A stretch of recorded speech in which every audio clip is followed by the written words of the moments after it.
Hey everybody, it's Saturday morning and I'm sitting here on the steps of the Lake of the Isles Lutheran Church. A beautiful location because the sun comes up right over the trees across this little portion of the lake.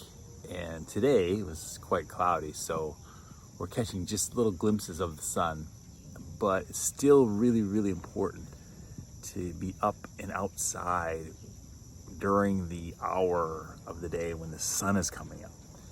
And there's a lot of different reasons for this, but I'll just share one today in this short video about sunrise and the power of the sun and the science behind the sun. So one of the things that is been known now for quite a while is that when you are up looking at the sun, the bright light of the sun in the morning really just turns on and activates your entire system. Even on a cloudy day like today, we're getting sunlight, but it's not bright.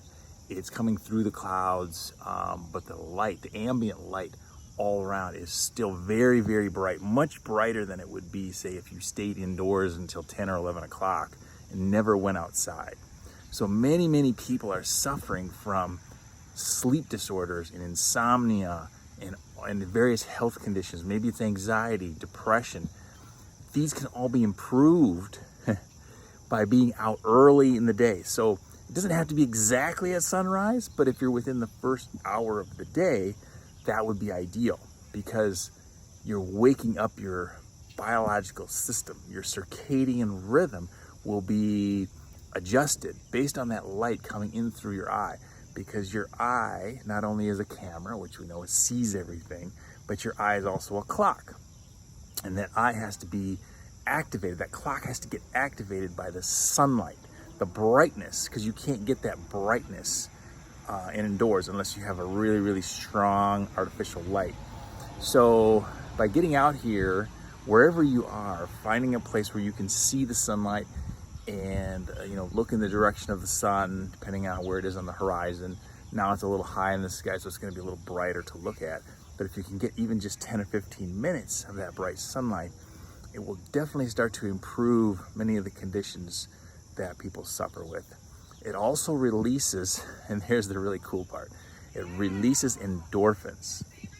And those endorphins have been compared to things like morphine, heroin, right, on a mild level, but they actually can produce effects in the body that are extremely positive, making us feel better.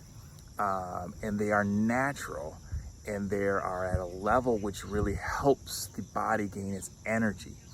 So if you want to be addicted to something that's positive, that has no side effects, and will actually improve life, it's the sun.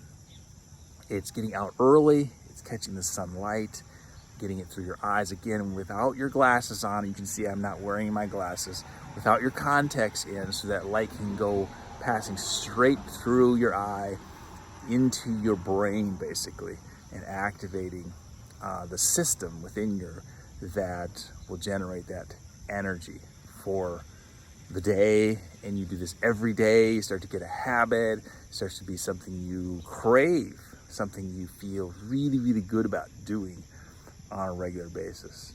So just wanted to pass on again some ideas about the sun, its benefits, and how it can help with many of the conditions that people are struggling with, but it takes some effort. So maybe it's just a challenge. If you have a need for a challenge, maybe you challenge yourself. Maybe you get a buddy, a partner, your spouse, significant other, somebody that will help you get up early. Now it's today's August 8th, 2020, and so the sun is not rising nearly as early as it did back, say, in June, at the end of June. So we're a little after 6 o'clock now. So that's not super early, and anytime between 6 and 7. Now we're a little after 7, so it's getting a little bit later in the morning, but you get that activation from the light. So I wish you a beautiful day. I hope the sunlight helps you wake up and stay fresh and enjoy the beautiful weather.